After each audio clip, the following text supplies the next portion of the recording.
여러분들이 같이 놀면 안 됩니다. 같이 떼서 같이 놀면 안 되는 거예요. 같이 뭉뚱그리가 그냥 방판 사원들로 오해받거나 아니면 뭉뚱그리가 다단계 판매원 집단으로 오해받거나 여러분들이 뭉뚱그리 그렇게 도매급으로 넘어가시면 안 되고 여러분 스스로의 정체성을 정확하게 알고 있어야 돼요. 우리는 인터넷 워킹을 추구하는 네트워크 마케터들이다. 네트워크 마케터들이다. 이 네트워크 마케팅을 하시는 분들은 뭘 해야 되냐? 지금부터 준비를 제대로 해야 돼요. 뭐를 위해서 준비를 해야 돼요? 기적을 맞이할 준비를 해야 돼요. 기적을 맞이할 준비를 해야 돼요. 지금 이 시대를 무슨 시대라고 이야기하느냐? 4차 산업혁명의 시대라고 이야기하죠. 그리고 이 시대를 뭐라고 이야기하냐? 100세 시대라고도 이야기해요. 맞나요? 여러분들은 지금 서 있는 무대는 뭐냐면 4차 산업의 시대를 살고 있어요. 지금 여러분들이 거부할 수 없는 4차 산업 시대예요. 그런데 여러분들은 4차 산업을 살면서 지금 여러분들이 3차 산업을 하고 있으면 안 돼요. 3차 산업이 뭐냐? 자, 1차 산업부터 가봅시다. 한번 배워봅시다. 1차 산업이 뭐예요? 농축수산업, 자연채취산업이에요. 2차 산업이 뭐예요? 이거를 제조하고 가공하고 또 중화학, 화학물질을 합성시키는 거예요. 플라스틱 만들고 하는 거 있잖아요. 그리고 3차 산업이 뭐예요? 이런 것들을 유통시키고 서비스하는 것을 3차 산업이라 그래요. 그럼 4차 산업이 뭐예요?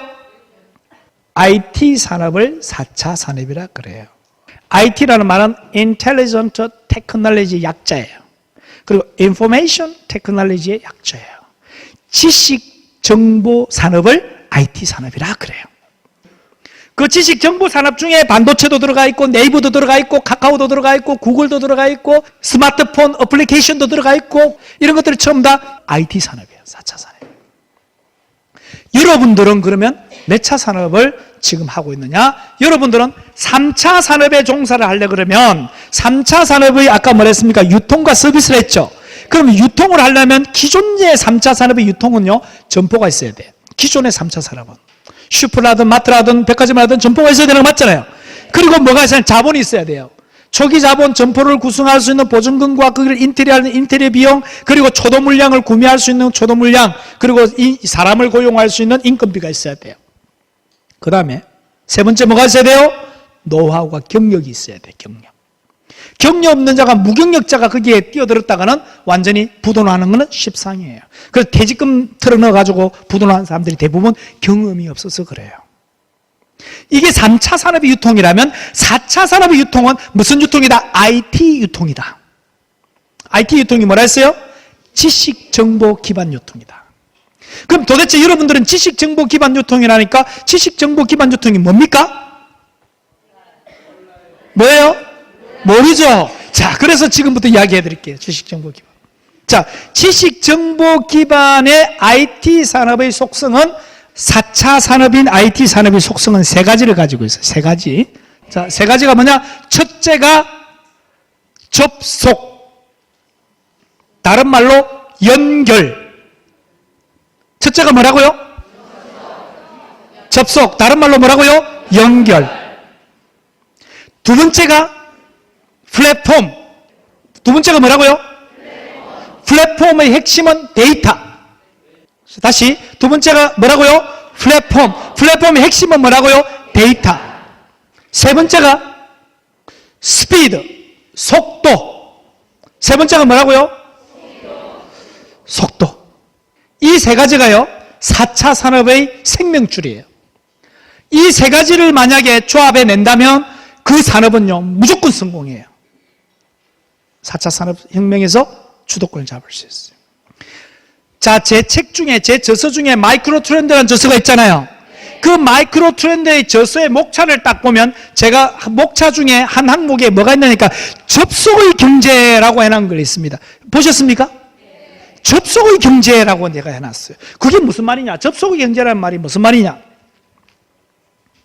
미국의 사회경제복지학자인 제레미 레피킨이라는 사람이 있어요. 그 저서들 중에 하나가 노동의 종말이라는 책이 있어요. 이 노동의 종말이라는 책에서 제레미 레피킨이 뭐라고 하냐면 앞으로 근로자, 노동자들은 자기 시간을 팔아가지고 노동력을 팔아서 자기의 가치를 가지고 월급 받는, 연봉 받는 그런 시대는 지나갈 것이다. 그럼 어떻게 해야 되냐? 자기의 역량과 자기의 지식과 자기의 어떤 노하우를 제공하고 돈을 받아가는. 그래서 출근하지 않고 재택근무하는 노동자가 나올 것이고, 고용되어 있지 않고 독립된 노동자가 나올 것이고, 그리고 실질적으로 이런 다양한 형태의 노동자들이 나올 거기 때문에 앞으로 노동자들 노동운동도 바뀌어야 된다, 이런 이야기를 하고 있어요. 왜냐? 자동화되고 정부화되고 들어가면 과학기술이 이러한 노동력을 대체할 거기 때문에 노동은 앞으로 종말을 구한다. 노동의 종말의 시대가 온다. 이런 책을 냈어요. 그래서 전 세계 노동운동계의 패러다임을 바꿔버린 책이에요, 그 책이. 그래서 노동운동하는 사람들이 그 책을 기본서처럼, 텍스트처럼, 기본 바이블처럼 읽었던 책이 그 책이에요. 그런데 10년 뒤에, 2000년대에 무슨 책을 적었냐 하니까 소유의 종말이라는 책을 적었어요. 앞으로의 정부화 시대의 사회는요, 정부화 시대는 무엇을 가졌느냐가 부의 척도가 아니라 어디에 연결되어 있느냐가 부의 척도의 시대가 온다. 내가 무엇을 가지고, 내가 무슨 생산 공장을 가지고 있고, 내가 어디에 땅을 가지고 있고, 내가 어디에 건물을 가지고 있고가 부의 척도의 시대가 지나가고 있다는 거예요, 이제는. 내가 생산 공장을 가지고 있는데, 제조 라인을 가지고 있는데, 이 제조 라인에 생산하던 것이 저 동남아 베트남으로 이제 가버리고, 이 중국으로 가버려가지고, 하청하고 있는 생산 라인 자체가 무용지물이 돼가지고, 애물단지가 되고, 이걸 가지고 이 장비 사놓을 때 리스했고, 장비 사놓을 때 은행에 대출 받았던 거, 이 대출 압박을 못 견뎌가지고 공장들이 무너지고, 경매로 넘어가는 그런 일들이 있기 때문에, 이제는 생산 라인을 소유했다 해서 부자라고 이야기할 수가 없다. 부동산도 마찬가지예요. 경기에 따라서 이제는 어떤 부동산이냐? 부동산도 옛날에는 무조건 가지고 있으면 경제 성장기에는 무조건 부동산은 돈을 벌었어요. 그런데 지금은 부동산을 잘못 가져버리면 애물단지 돼가지고 경매 날아가 버려요. 있는 재산도 다 날아가 버려요. 무엇을 가졌느냐가 중요한 것이 아니라 이제는 어디에 접속이 되어 있느냐가 경제 운명을 바꾼다. 제레미 레피킨이 소유의 종말을 이야기했어요. 제가 그 책을 읽으면서 제가 오래전에 만들어 놓았던 네트워크 마케팅의 본질하고 딱 일치하는 내용이다라고 저는 판단했어요. 그래서 제가 마이크로 트렌드에다가 뭐라고 했느냐, 여러분들이 아주 쉽게 알아들을 수 있도록 제가 한 편을 적어가지고 뭐라니까, 접속의 시대. 여러분들은 지금 뭘 준비를 해야 되느냐? 접속을 준비해야 돼요. 접속의 시대. 왜냐? 이 시대가 접속의 시대이기 때문에. 여러분들이 지금요, 어디가 땅을 몇 평 더 사고, 여러분들 어디가 아파트 한 채를 더 사고, 여러분 어디가가 상가 하나를 더 분양받아가지고 부자가 된다는 생각을 한 그 생각을 지금부터 좀 바꿔야 된다는 거예요. 이제는 뭘 해야 되느냐 하니까 내가 어디에 접속되고 어디에 접속으로 연결될 것인가, 이걸 고민하고 찾는 시대로 이제는 바뀌어야 된다는 사실이에요. 이 시대를 무슨 시대라 그런다? 접속의 시대라 그런다. 그러면 이제는 앞으로 부가 어떻게 편제가 되느냐? 접속자와 비접속자로 경제 운명이 바꿔져요. 건보식품이나 코스메틱, 화장품을 안 써도 된다? 나는 그런 거 안 해도 건강하다? 이렇게 하시는 분들은요, 어찌 보면 과거까지는 그게 맞을지도 몰라요. 그런데 지금은요, 이거는 다시 말해서 시대착오적이에요. 이제는요, 건보식품을 안 드신 분들도 건보식품을 드시도록 해야 돼요, 이제는. 왜? 이걸 관심을 가져야 돼요. 왜? 내 수명과 관계되어 있어요. 요즘 같은 미세먼지의 공격을 받는 시대에는요, 화장품 잘 골랐어야 돼요. 코스메틱 잘 선택했어야 돼요. 안 그러면요, 여러 가지 부작용을 일으킬 수가 있어요. 그리고 좋은 건보식품을 잘 드셔줘야 돼요. 왜 그러느냐? 이제는 과거에는 그런 거 안 먹어도 건강한데 지금은 과거가 아니에요. 지금 안 드시면 문제가 생기는 시대를 살고 있어요. 현대시대를 아까 뭐라 했습니까? 접속의 시대라 그랬고, 또 하나는 뭐라 했습니까? 제가 100세 시대라 했지 않습니까? 4차 산업혁명의 시대인 동시에 100세 시대를 살고 있어요. 여러분, 유엔이요, 2015년에 인류의 기준 연령을 수정 발표했어요. 40년 만에. 40년 만에 유엔에서 인류의 생애 기준표를, 주기표를 분석해가지고 다시 발표했는데, 어떻게 발표했느냐? 청년기를 다시 재정비했어요. 청년기. 자, 2015년 기준으로 청년기의 기준이 바뀌었어요. 그 전하고 후하고. 어떻게 바뀌었냐? 청년기를 18세로부터 65세까지를 청년이라고 규정했어요. 청년들 손 한번 들어보세요. 조사하면 다 나옵니다. 네. 자, 66세부터 79세까지를 중년이라고 했습니다. 중년. 66세부터 79세. 중년 손 한번 들어보세요. 중년. 예. 아, 좋습니다. 예, 내리시고. 그 다음에 80세부터 99세까지를 노년이라고 했습니다. 자, 노년 손 한번 들어보세요. 여기 노년이 아니겠습니까? 자, 그러면 100세부터 100세 이상을 뭐라고 해야겠느냐? 장수노년이라고 규정했어요. 이거는 제가 규정한 것이 아니라 유엔에서 규정한 거예요. 세계보건기구에서 규정한 거예요. 여러분 혹시 있잖아요. 로마 알죠? 로마 들어보셨죠? 로마 시대. 그 로마 병사들 그 당시에 평균 수명이 얼마였는 줄 아세요? 그렇죠. 모른다 그래야죠. 지금 40세라고 자신있게 이야기했는데 25세예요. 25세. 지금 여러분 책에 로마인 이야기 서점에 가보면 나와 있어요. 거기 보면 과학적인 근거와 역사적인 자료들을 쫙 모아가지고 뭐라니까 그런 데 대한 문화와 문명에 대한 인류, 거기에 대한 로마 사람들에 대한 이야기들이 분석돼가지고 고고학자들이 다 발굴해가 만들어 놓은 그 결과가 보니까 로마인들의 시민권을 가진 사람들의 평균 수명이 25세예요. 25세. 그런데 인류 사회는요, 1900년대부터 급속하게 인류 사회 수명이 길어졌어요. 1900년대 이전만 하더라도요, 40이 넘으면요, 전부 다 어른이라 그랬고, 왜 우리도 옛날에 시골에 있지 않습니까? 장대를 피울 수 있는 사람하고 곤망대를 피울 수 있는 사람이 나이가 딱 정해져 있어요. 나이 40이 넘어가면 뭘 피울 수 있느냐, 이제 곤방대에서 장대를 피울 수 있어요. 왜? 40부터는 어른 대우를 해줘요. 그러니까 40 넘은 사람을 만나기가 그렇게 쉽지 않았기 때문에, 옛날에도. 그런데 우리는 지금 대한민국 땅에서 산부인과에서 오늘 아이가 태어나는 그 아이가 기대 수명이 몇 살이냐 이 말이에요. 기대 수명 142세예요. 142세.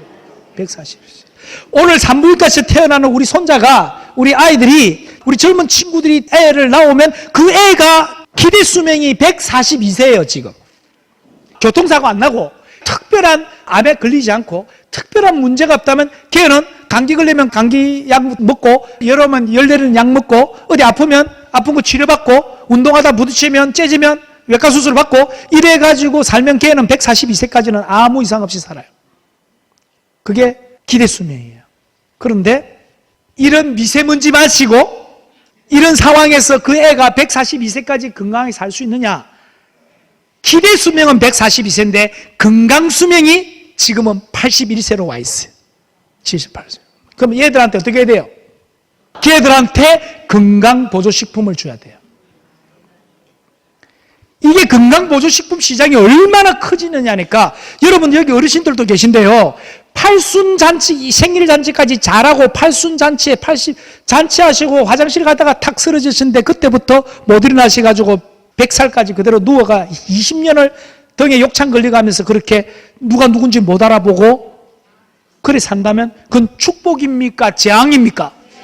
재앙이라는 거 누구 다 알고 있잖아요. 그런데 그 재앙이 특정인에게 옵니까? 누구에게나 다 올 수 있어요. 누구에 다 올 수 있잖아요. 그럼 어떻게 하면 되죠? 건강을 유지하고 보존하기 위한 노력을 해야 되는 거예요. 노력을 해야 되는 거예요. 그래 안 되려 그러면 노력을 해야 되는 거예요. 어떻게 노력하죠? 운동하고 음식 골고루 드시고. 근데 자, 여러분 운동하기가 현대사회에서 쉬워요, 어려워요? 골고루 음식 드시기가 쉬워요, 어려워요? 그럼 어떻게 해야 돼요? 건강보조식품으로 커버를 해야 돼요. 저는 건강보조식품 협회에서 나온 사람도 아니고요, 전혀 그거하고는 상관없는 사람입니다. 왜 그렇게 이야기하느냐? 왜 하필이면 여러분들 몰에 건강보조식품이 그래 올라와 있느냐 하면, 그 여러분들의 건강보조식품이 뭐 팔면 마진이 많기 때문에 그거는 여러분들 생각이지, 진짜는 건강보조식품은요, 이 100세 시대에 없어서는 안 될 성장 동력이기 때문에 그래요. 이해되십니까? 네. 건강은 어떨 때 지켜야 된다? 쓰러졌을 때 지켜야 됩니까? 건강은 뭐 할 때 지켜야 돼요? 건강. 아는 사람들이 그래요. 건강은 건강할 때 지켜야 돼요. 그래서요, 건강할 때 지켜야 되기 때문에 건보식품 시장이 형성이 되는 거예요. 역시 마찬가지예요. 화장품도 마찬가지예요. 코스메틱도. 나는 화장품 하나 안 바르고 산다. 그거 괜찮아요. 옛날 농업시대에는 괜찮아요. 요즘같이 미세먼지와 엄청난 중금속들이 공격하는 이때는요, 우리 피부를 통해서 미세먼지가 무서운 게 뭐예요? 혈관으로 바로 타고 들어간다는 게 더 무서워요. 혈관을 타고 들어가서 염증을 일으키고요. 이 염증이 뭐를 일으키냐? 각종 암을 일으켜요. 심각한 문제를 일으켜요. 그러면 나는 화장품 없이도 살 수 있다? 살 수 있어요? 좋은 화장품을 사용해야 돼요. 그럼 좋은 화장품이라니까 무조건 비싼 화장품 써야 되느냐? 여러분, 비싼 화장품 쓸 필요 없어요. 좋은 화장품 뭐냐? 고기능이면서도 저렴한 걸 좋은 화장품이라 그래요. 맞잖아요? 그럼 그걸 어디서 사요? 그거는 여러분들 아시네. 그거는 일단 아시는 거니까. 자, 건보식품도 마찬가지예요. 자, 여러분들 몰에 올라와 있는 거는 판매하기 위해서 올라와 있어요. 여러분들이 소비하기 위해서 올라와 있어요. 여러분들이 만약에 그 건보식품을 떼다가 샵에다 팔거나 길거리에 팔거나 또는 지나가는 사람들에게 강매하거나 방판하거나 누구한테 팔아야 된다면 마진이 많은 것을 여러분들이 파는 거잖아요. 그런데 여러분들 눈에 넣어도 안 아플 여러분 아이들에게 줘야 되고, 여러분 스스로가 드셔야 되고, 여러분 스스로가 치매 안 걸리고 진짜 소위 말하는 노망 안 날라 그러면 좋은 음식 먹어야 되잖아요. 좋은 제품 드셔야 되잖아요. 그런데 그 안에 방사성 물질 중금속이 있다는 게 나온다면 여러분들 그거 용납할까요? 그러니까 바로 여러분 몰에서 퇴출이잖아요. 여러분들은 뭡니까? 그 몰에 올라와 있는 제품들은 어떤 제품들이냐? 여러분 직접 소비를 하실 제품들이기 때문에 검증되지 않으면 소비가 일어나지 않는다. 맞습니까? 판매는 검증되지 않은 것도 판매예요. 그 침대 검증되지 않은 것도 판매예요. 지금 이 순간도 대리점을 통해서 몇 개 이상을 팔으라고 압력을 넣고 있어요. 지금도. 그럼 여러분들은 판매 목적이에요? 소비 목적이에요? 소비하는 거예요. 그래서 여러분들이 구축한 이 조직, 이것을 뭐라고 이야기했냐? 두 번째 4차 산업의 핵심인 4차 산업의 두 번째가 뭐였어요? 플랫폼. 플랫폼의 요소는 뭐라고요? 데이터. 여러분들이 구매하고 있는 데이터 있잖아요. 이 데이터가 여러분 자산이에요. 그리고 여러분들이 지금 하고 있는 이 플랫폼. 자, 여러분들이 플랫폼이라니까 플랫폼이 뭔지 아세요? 자, 플랫폼이 뭔지. 자, 그러면 여러분들 이상하잖아요. 플랫폼하고 터미널하고 비슷하죠? 뭐가 달라요? 자, 강남 고속버스 서울역에 가니까, 수원역에 가니까 부산으로 내려가시는 분은 몇 번으로 갔어요. 오, 다 알고 계시네? 거기는 서울역에 가니까 부산 대구 방향으로 내려가실 분, 광주 전남으로 내려가실 분 방향은 몇 번 플랫폼으로 가시고 그렇게 가라 그래요. 그런데 강남 고속버스 터미널, 동서울 고속버스 터미널, 이쪽은 왜 플랫폼이라 얘기하지 않고 터미널을 얘기할까? 자, 결론부터 말씀드릴게요. 자, 서울의 강남 고속버스 터미널 가면, 제가 여러분들하고 마치고 이제 저는 부산으로 내려갈 거거든요. 내려가려고 그러면 제가 강남 고속버스 터미널에 갔다고 가상했을 때, 거기 갔으면 제가 무슨 표를 사야 돼요? 부산행 티켓을 사야 되겠죠? 부산행 티켓 딱 사고 있으면, 제보고, 몇 시에 오는 몇 번에 가서, 몇 번 터미널에 가서 그 버스를 타면 되는 거예요. 그러면 제가 거기서 가가지고 그 버스를 딱 타려고 하면 그 차에 타고 있는 사람들은 전부 다 목적지가 딱 한 군데밖에 없어. 어디밖에 없어요? 부산. 대구 가는 사람이 급해가 와가지고 저 기사님 어차피 부산 내려가다가 내 대구 좀 떠나주세요. 어차피 가는 길이니까 내가 요금을 더 드릴게요. 자, 그 기사가 대구에서 정차해가지고 들렀다가 내려줄 수 있어요? 없어요? 없어요. 목적지가 딱 하나예요. 그런데 제가 서울역으로 갔어요. 제가 수원역으로 갔어요. 갔는데 부산행을 제가 티켓을 딱 있으니까 여기서 안내가 와요. 부산행, 부산, 대구, 경주로 내려가실 분들은 몇 번 플랫폼으로 가세요. 내가 3번 플랫폼으로 딱 가 있으면요, 3번 플랫폼 안에는 부산 가는 사람, 대구 가는 사람, 울산 가는 사람, 경주 가는 사람, 대전 가는 사람, 오송 가는 사람, 이 사람들이 여기 다 있다는 거예요. 무슨 말 이해됩니까? 같은 기차를 타요. 가가지고 각자 목적지에서 각자 내려 그냥. 그거 내린다고 아직 부산행인데 들어왔어요 하는 사람 아무도 없고요. 대전 내린다 해서 아무도 말리는 사람 없어요. 그런데 대전에서 내리기만 내리는 게 아니고 거기서 또 타네요. 대전에서 울산 가는 사람이 타고 대전에서 부산 가는 사람이 타고 대전에서 경주 가는 사람이 또 타네요. 이게 터미널과 플랫폼의 차이예요. 지금 여러분 이 자리에는요, 다양한 형태의 접속이 된 분들이 계세요.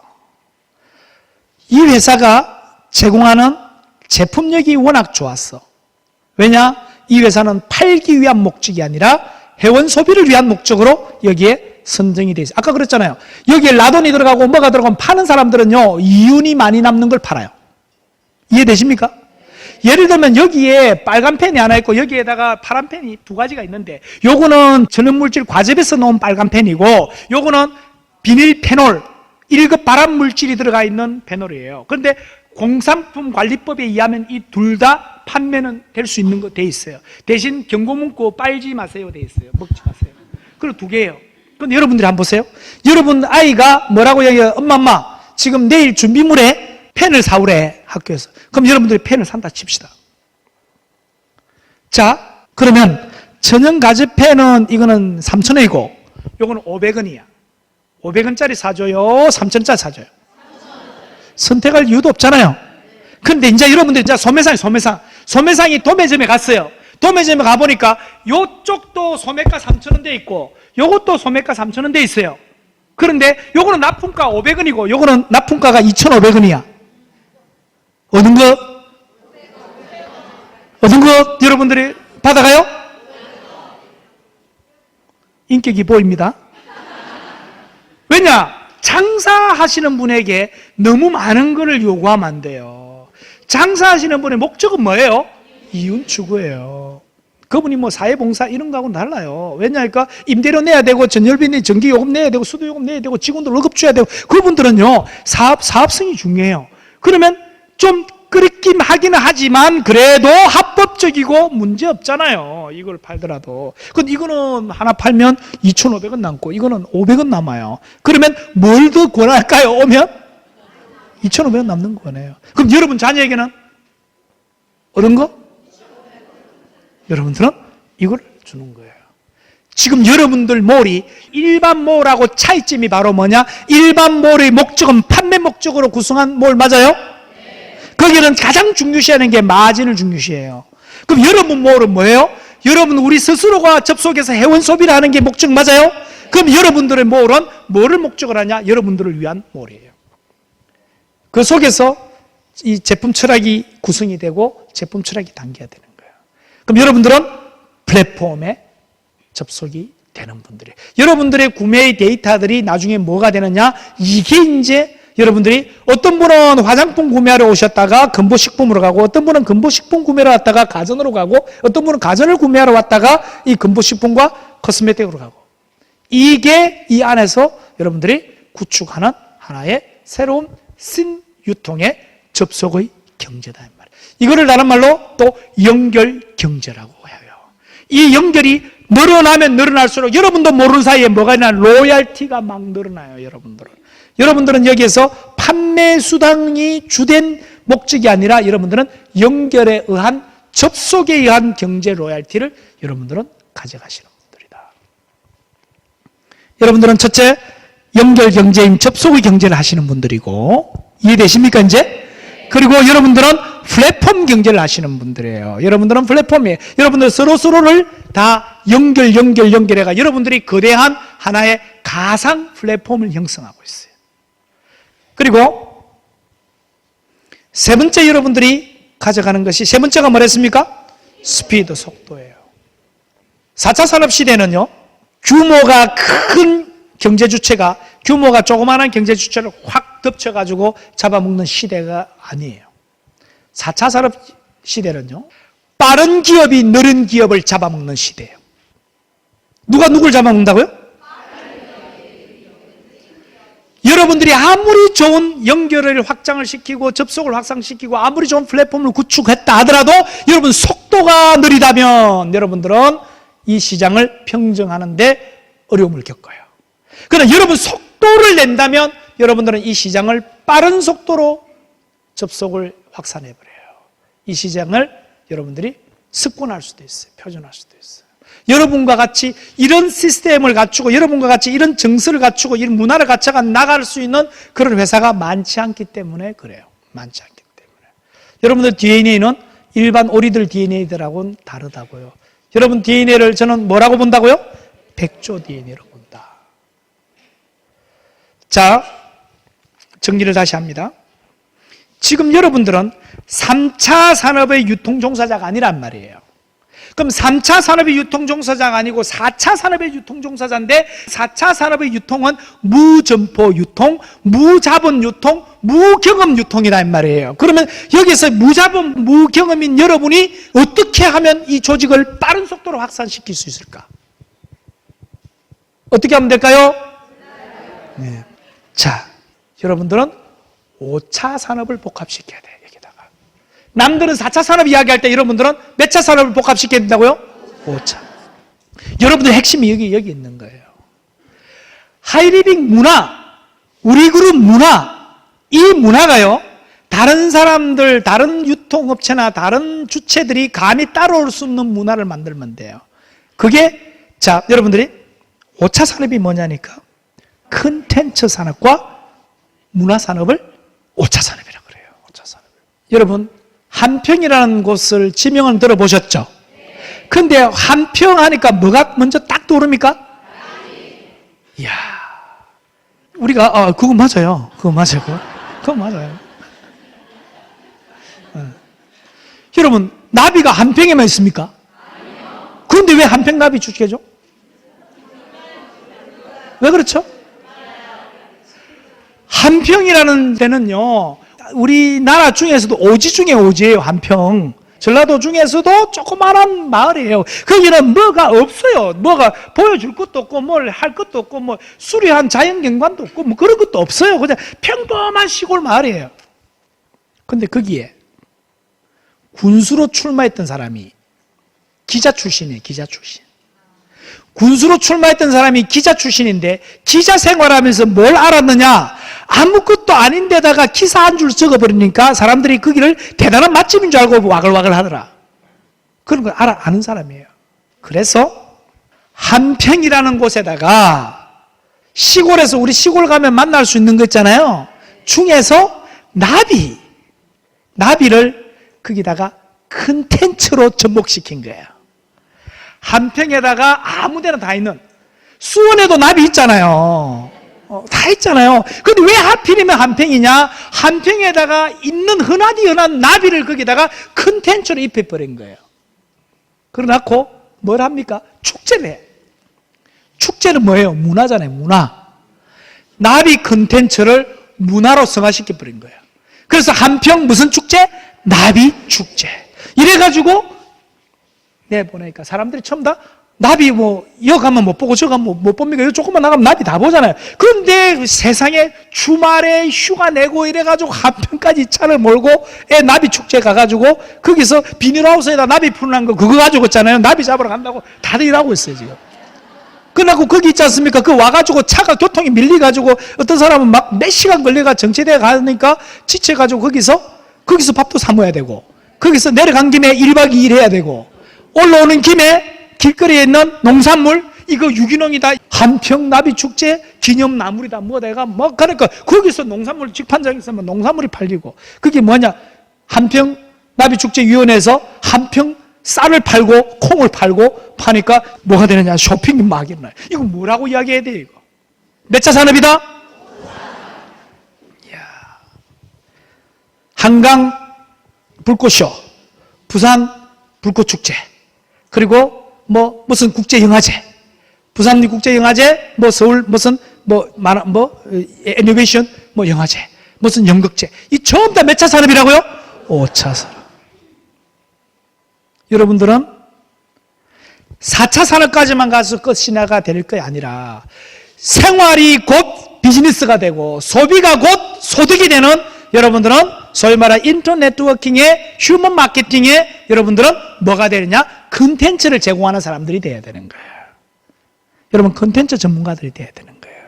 우리 몰에 와봐. 우리 몰에 와서 우리 몰에 하면 와봐. 여기는 좋은 제품을 정말 합리적인 가격으로 소비할 수 있고, 여기를 통해서 합리적인 가격 소비를 통해서 뭐가 되냐, 1인 기업가로 창업을 해가지고 1인 기업가의 로열티까지도 들어온다. 이 조직이 연결이 넓어지면 넓어지고 커지면 커질수록 너는 소득은 리미트 무한대로 계속 들어온다 이 말이에요. 이해됩니까?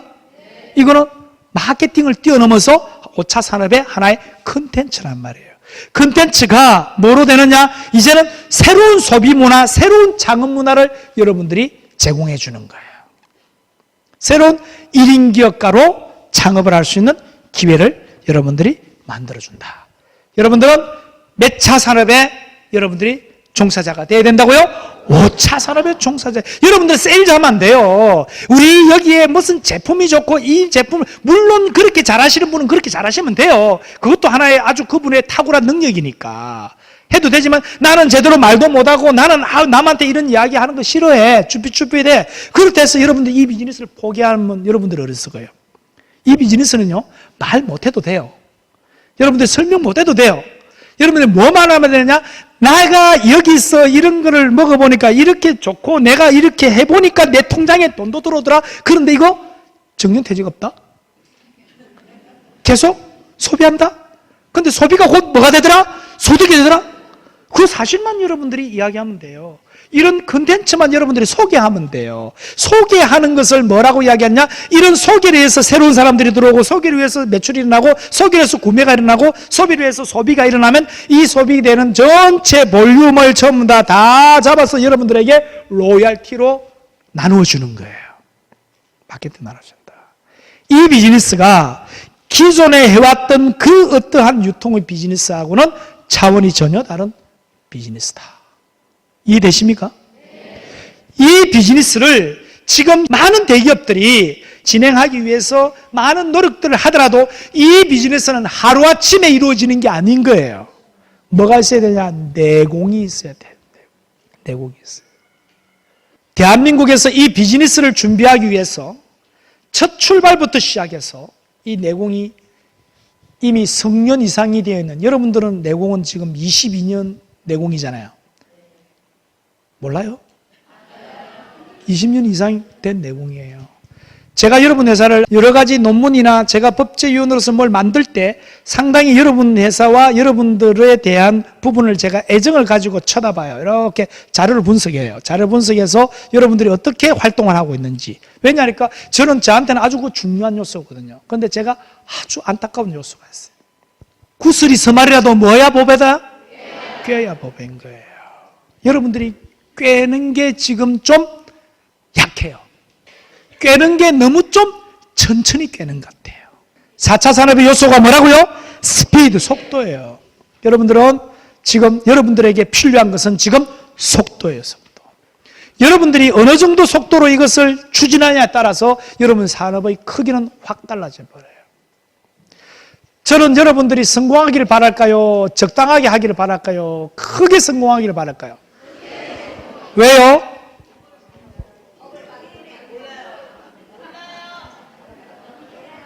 이유는요, 저는 이 법을 만든 사람으로서 여러분들이 지금 앞으로 어떤 분들이 될 줄 저는 알아요. 여러분들은 이 앉아 계신 분 중에서, 제가 매번 이야기하지만 적어도 이 앉아 계신 분 중에서 35% 이상은요, 제가 앞으로 여러분들을 만나기 힘든 분이 되어 계실 거예요. 뭐냐니까 앞으로 100만 장자가 아니에요. 1000만 장자가 아니에요. 여러분들은 4차 산업과 5차 산업이 융복합된 산업이에요. 여기에서요, 1인 기업가로 다음에 가요. 지금부터 계속 나오고 있어요. 여기에서 여러분들은 100만 장자, 1000만 장자를 넘어서서 저는 여러분들을 억만 장자라고 이야기를 해요. 여러분들은 새로운 억만 장자들이 여기에서 대거 나올 거예요. 여러분들은 못 믿으시죠? 믿습니까? 예. 여러분들은 지금 이 중에서 억만 장자들이 나올 수밖에 없어요. 연세가 많다 해서 나는 조금 더 천천히, 그런 거 아니에요. 연세 많으신 분들이, 얼굴도 모르는 젊은 친구들이 함께 여기에 동참이 되어가지고 그룹을 형성해요. 그리고 젊은 친구들은 경륜이 없고 연륜이 없다고 생각하지만 그 젊은 친구들과 또 더불어서 진짜 인생의 경륜을 가지신 어르신들이 또 딱 뒷받침해줘요. 서로가 융복합 환승되면서 여러분들 이 조직이 만들어지면 여러분들은 지금 이 조직의 스피드만 조금 더 끌어올린다면 저는 이 중에서 수없이 많은 억만장자들이 배출이 될 것 같아요. 여러분도 그렇게 될 것 같습니까? 네. 저는 반드시 된다고 생각해요, 여러분들이. 왜냐하니까 될 수밖에 없어요, 여러분들은 지금. 그리고 여러분들이 억만장자 되시면 제가 꼭 이야기를 해드리고 싶어서 왔어요. 첫째, 갑질하지 말 것. 뭐 하지 말자고요? 갑질하지 말. 두 번째, 사치하지 말 것. 뭐 하지 말자고요? 사치. 여러분, 사치하지 말라니까 뭐 좋은 옷 입지 말고 좋은 차 타지 말고 좋은 집에서 그런 뜻이 아니에요. 사치라는 것 중에 하나가 마약하거나 타락하는 걸 사치라 그래요. 그런 거 하지 마라 이 말이에요. 세 번째, 여러분들에게 꼭 당부드리고 싶은 게 상속하지 말 것. 뭐 하지 말 거요? 우리 사회에서 지금 문제 일으키는 처음 다 자식들은 보면요, 처음 다 부모들에게 이상한 상속 받아가지고 이상한 행동하는 사람들이에요. 영원히 병든 친구들이에요. 그럼 상속하지 말라니까 자식들 아파트도 사주지 마라 이 뜻이 아닙니다. 자식들에게 좋은 아파트 사주세요. 결혼 예물로 유물도 유산으로 남겨드리세요. 다 남겨드리는데 딱 하나예요. 그 남겨줄 때 남겨주더라도 여러분들은 이 재산 다 네 거 될 거니까 이런 교육시키지 마라 이 말이에요. 이 모든 재산은 네가 공부까지는 내가 네한테 시켜줄게. 그리고 결혼은 네 돈벌이가 결혼해라 하고 이 재산은, 이 많은 재산은 전부 다 내가 어떻게 할 거다? 네한테 상속해 줄 게 아니라 사회에 환원하는데 그 중에 특히 어디에다 환원한다? 아름다운 동행에 꼭 찍어서 환원할 테니까. 이해됩니까? 아름다운 동행에 내가 기부할 거니까, 내가 아름다운 동행의 후원자로서 기부할 거니까 너희들은 언감생심 내 재산 쳐다보지 마라 해놓고요, 여러분 아름다운 동행에 10원도 기부 안 해도 돼. 그런 거 내가 바라진 않아요. 그러나 여러분들이 다 여러분 유산이 자식들에게 100% 다 내려가더라도 자식들을 완전히 제대로 키운 상태에서 그거를 넘겨줘야지 자식들이 그 재산 관리하고 좋은 일 했어요. 부모 믿고 부모 재산 믿고 그렇게 하게 되면 그런 아이들이 나중에 천박한 자본주의의 사생아들이 돼요. 이해됩니까? 정신이 좀 먹는단 말이에요. 그래서 저는 세 가지 하지 말자. 첫째, 뭐 하지 말자? 갑질하지 말자. 있다고 갑질. 여러분들 인격, 인품 갖춰야 돼요. 여러분들 네트워크 마케팅 하시는 분들의 목적이 뭐냐? 이 네트워크 마케팅 왜 해야 되느냐? 여러분들 웰리스한 삶을 살기 위해서 이걸 해야 돼요. 이 비즈니스를 한 목적이 뭐냐? 돈만 벌기 위해서 그렇게. 여러분 돈 아무리 많이 벌어보세요. LG그룹의 회장님 한참 지금 활동해야 될 그 연세에, 그 나이에 재산을 못 가졌습니까? 뭘 못 가졌습니까? 그 어마어마한 걸 가지고도 한 줌에 뼈가 돼가지고 수목장으로 흩어지는 모습을 봤지 않습니까? 이 돈이요, 우리 인생의 목표여서는 안 돼요. 목적이어서는 안 돼요. 돈은 우리가 우리 인생을 살아가는데 아주 중요한 하나의 요소일 뿐이지 목적이 되어서는 안 돼요. 우리 이 비즈니스 왜 하느냐? 여러분들이 이 비즈니스 왜 한다고요? 웰리스한 삶을 살기 위해서 이 비즈니스 해야 돼요.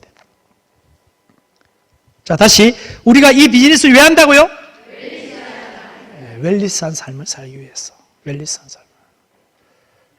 근데요, 웰리스가 뭐죠? 참. 제가 이래 참 짓궂어요. 자, 우리 이 비즈니스 왜 한다고요? 웰리스한 삶. 그런데 웰리스가 뭐냐? 이 비즈니스를 통해서 억만장자가 된다 하더라도 돈만 움켜쥐고 있다가 쓰러지시면 여러분들은 여러분 인생 실패한 거예요. 진짜 여러분들이 부자가 되고 거부가 되고 억만장자 되더라도 균형 있는 삶에 대한 관점을 가지고 있어야 여러분들이 진짜 성공자가 되는 거예요.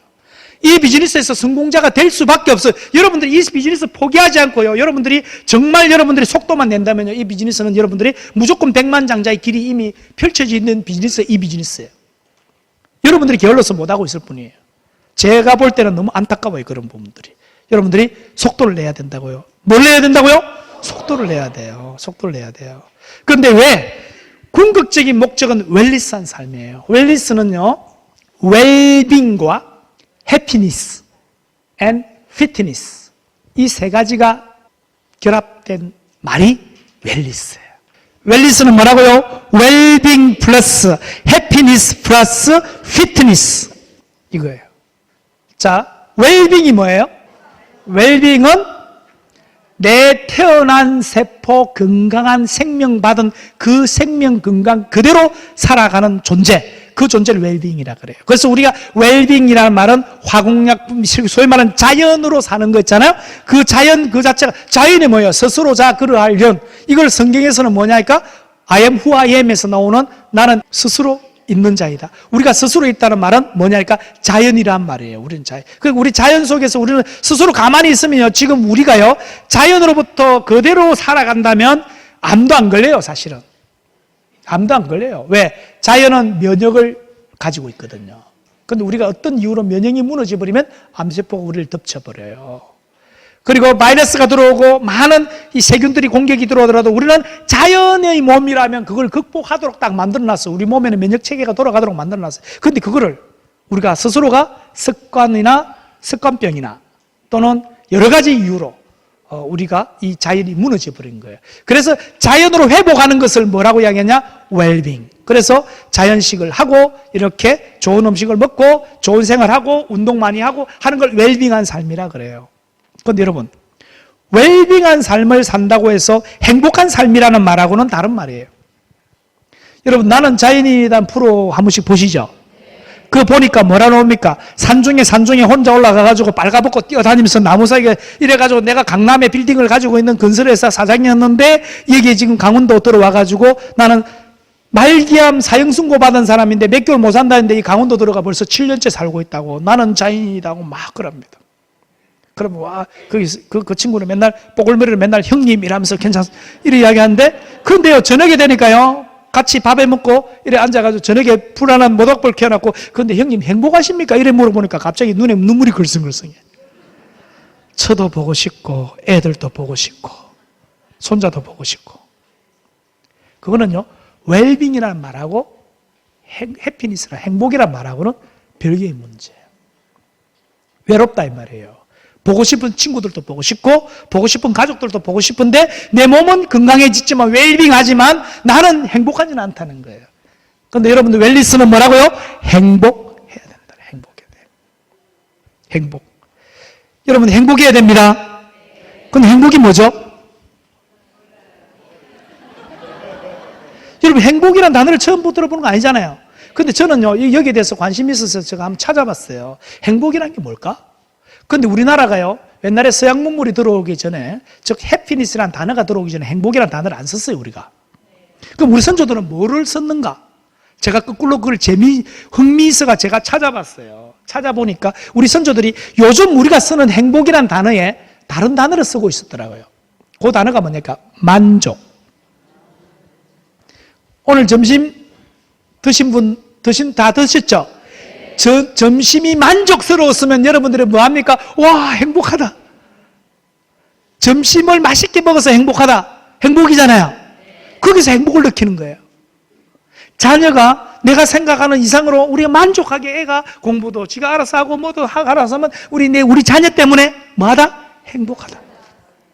오늘 날씨가 춥지도 않고 덥지도 않고 오늘 좀 더웠습니다만 춥지도 않고 덥지도 않고 우리 자연이 너무나 쾌청하고 아름다운 꽃이 피고 새소리가 들리면 와 내가 진짜 너무 이 만족한 날씨에 만족한 주변에 꽃이 피고 있으면 오 날씨 때문에 행복하다, 꽃 핀 것 때문에 행복하다. 우리는 매 순간 행복함을 느끼잖아요. 이게 우리 선조들은 행복이라는 단어를 만족이라는. 자, 만족을 분류를 해보니까 이게 나와요. 만족을 분류해보니까 여러 가지가 나오는데 제 나름대로 분류를 해보니까 첫째, 이 행복을 느끼려면, 해피니스를 느끼려면, 만족감을 느끼려면 첫째는 경제적으로 만족해야 돼요. 다른 건 다 좋은데 우리가 수도승이 아닌 이상은, 우리가 일반 정상적인 사회생활 하는 사람은 돈이 없으면, 여러분 돈이 없어도 행복하다? 여러분 그분들은요 저기 가 있는 분들이나 어디에 들어가 있는 분들이나 저 산속에 있는 분들은 거기 무소유 이런 분들은 맞을 수 있어요. 그러나 저도 자녀가 3명이고요 애들 키우고 교육시키려고 그러면요 돈이 없어서 애 학원을 못 보내고 돈이 없어서 애 학원을 끊어야 되고 돈이 없어서 애 밥을 굶겨야 된다면 행복해요? 하늘이 무너지고 땅이 꺼지는 고통을 느끼잖아요. 맞잖아요. 그래서 돈이 없으면 행복하지 않아요. 돈은 있어야 우리가 만족한 삶을 살아요. 일반 평범한 삶. 두 번째는 건강. 아무리 돈이 많았다 하더라도 건강을 잃어버리면 행복할 수가 없어요. 맞잖아요. 세 번째, 인격이 있어야 돼요. 행복하려면. 여러분들 중에서 인격이 이상한 사람은 이 자리에 오래 못 앉아 있어요. 이 비즈니스를 오래 못 해요. 이 비즈니스를 하시는 분들은요, 돈도 벌지만 이 비즈니스를 하다 보면요, 건강해져요. 건강한 제품들을 평소에 모르는, 집에만 있으면 도저히 들을 수 없는 많은 정보들을 듣기 때문에 건강한 제품들을 합리적 가격으로 여러분들이 드실 수가 있어요. 여기서 건강해져요. 그리고 세 번째가 인격이에요. 이분이 아무리 건강하고 이분이 아무리 돈을 많이 번다 하더라도 저분 곁에는 가고 싶지 않다. 인품이 안 갖춰져 있고 인격이 없다면 그 사람은 성공할 수가 없어요. 이 비즈니스에서는요, 모두가 다 인격이 갖춰져야 돼요. 그래서 이 비즈니스를 오면요, 이 비즈니스 하기 전에 인품하고 이 비즈니스를 하는 사람의 인품이 달라져요. 운전하는 습관도 달라져요. 옛날에 아무데나 막 신호위반 하는데 옆에서는 파트너가 볼까봐 조심해서 가요. 이거 조심해서 해요. 인품이 달라져요. 네 번째는 사회적 포지션이 달라져요, 여러분들이. 다른 데 가면 아줌마, 아저씨 하는데 여러분들은 여기서 오면 사장님, 사장님이래요.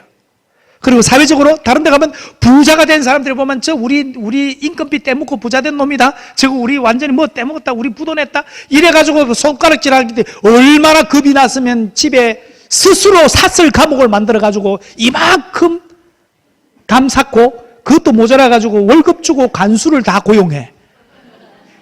간수를 고용해. 두려워가지고.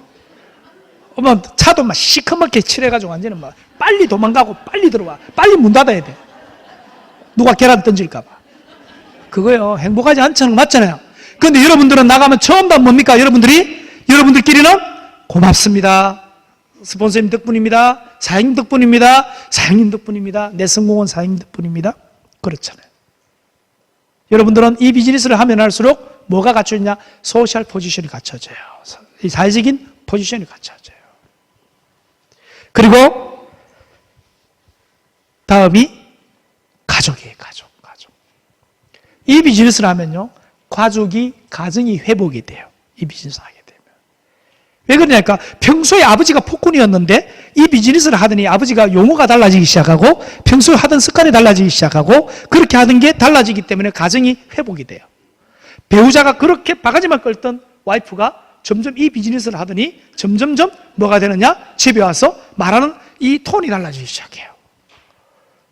가정이 회복이 돼요.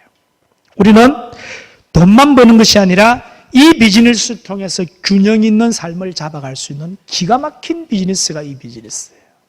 저는 그래서 감히 이 비즈니스를 뭐라고 이야기하느냐? 우리는 웰리스 비즈니스라 한다. 이 시장 규모가 어느 정도 되느냐? 제조업 시장이, 자동차 시장이 전 세계 1800조 시장이에요. 그리고 IT 시장이 전 세계 3800조 시장이에요. 전 세계 공유경제 시장이 4000조 시장이에요. 그런데 여러분 시장이 이 시장이 코스메틱을 포함한 이런 시장이 약 8000조 시장인데 놀라지도 않아? 몇 조라고요? 자동차가 몇 조라고요? 1800조. IT가 몇 조라고요? 3800조. 공유경제가 몇 조라고요? 4000조. 그런데 여러분 시장이 몇 조라고요? 8000조 시장 중에서 여러분들처럼 이런 시스템을 갖출 수 있는 시장이 약 1000조 시장이에요. 몇 조 시장? 1000조 시장 중에서 우리가 몇 조만 가져오자? 소박하게 100조만 가져오자 이 말이에요. 몇 조만 가져오자고요? 여러분들 1000조 시장 중에서 100조 못 가져와요? 여러분들 정도의 이 정도 수준 같으면요, 여러분들 정도의 내공 같으면요, 여러분 정도의 스탠스를 가지고 있는 회사라면요, 이거 1000조 시장 중에서 100조 못 가져와요? 표정들이 보니까 가져오세요 꼭. 네. 여러분 겁니다 그 시장. 그래서 제 저서의 100조의 꿈이 바로 여러분들은 100조 시장의 꿈을 꾸는 분들이다 이 말이에요. 이해됩니까 지금? 여러분 100조 시장의 꿈을 꾸시는 분들이에요. 특히 여기 젊은 친구들, 여러분들은 정말 여러분들 인생에 엄청난 변화가 올 수 있는 귀결점에 와 있고요. 지금 100세 시대 우리 연세 드신 어르신들 100세 시대에 이보다 더 신나는 일은 없어요. 지금 경로당 가 계실 연세가 아니란 말이에요, 지금. 지금 뭐 해야 되느냐니까 이 젊은 친구들하고 파이팅 해야 되는 거예요. 왜? 100세 시대에. 이 상태로 그대로 가면 100세 시대 인생이 돈 벌어서 좋고, 건강해서 좋고, 인격적으로 어디 가면 할머니 소리 듣는데 여기 오면 사장님 일하잖아요. 얼마나 좋아요. 또 어디 가면 어르신 소리 듣는데 여기서는 사장님 이야기는 얼마나 파이팅이 있어요. 현역인데. 현역이잖아요. 현역이잖아요. 현역이잖아요. 그리고 여러분들이 정말 어딜 가도 존경받는 그런 사회적 포지션, 그런 걸 가질 수 있는 여러분들은 웰니스 산업의 주역들이고 대한민국의 20년을 앞으로 매기 살릴 신성장 동력의 초석을 낳는 분들이 여러분들이에요. 여러분들 그 로얄티를 마음껏 누리시고 여러분들이 억만장자 되시거든. 제발 각질하지 마시고, 그리고 여러분들은 함부로 사치하지 마시고, 그리고 여러분들은 자녀들에게 상속을 약속하지 마시고, 여러분들이 이 세상에 노블레스 오블레스, 여러분들이 억만장자 되시거든. 4억 5천짜리 리무진 타고 다니시면서 아름다운 동행 남대문 급식소를 지나시거든. 여러분들이 노숙자들에게 4억 5천짜리 차를 세우시고 1억 7천짜리 무지개 코트를 벗어놓으시고 아름다운 동행 앞치마를 입으시고 노숙자들에게 조금만 힘내세요. 저도 어려운 시절이 있었습니다. 우리가 좋은 날이 올 겁니다. 여러분 밥 한 그릇 떠줄 수 있는 노블레스 오블레스, 제가 여러분들과 꼭 이루고 싶은 세상이 그 세상을 이루고 싶고요. 오늘 이 자리에 저를 초청해 주신 여러분들의 이 선배 사업자들께서도 아름다운 동행에 적잖은 후원금을 후원해 주셨어요. 그래서 그 후원으로 또 저는 재능 기부하러 여기까지 왔습니다. 여러분들과 더 좋은 만남 앞으로 기대하면서 마무리하도록 하겠습니다. 마치겠습니다.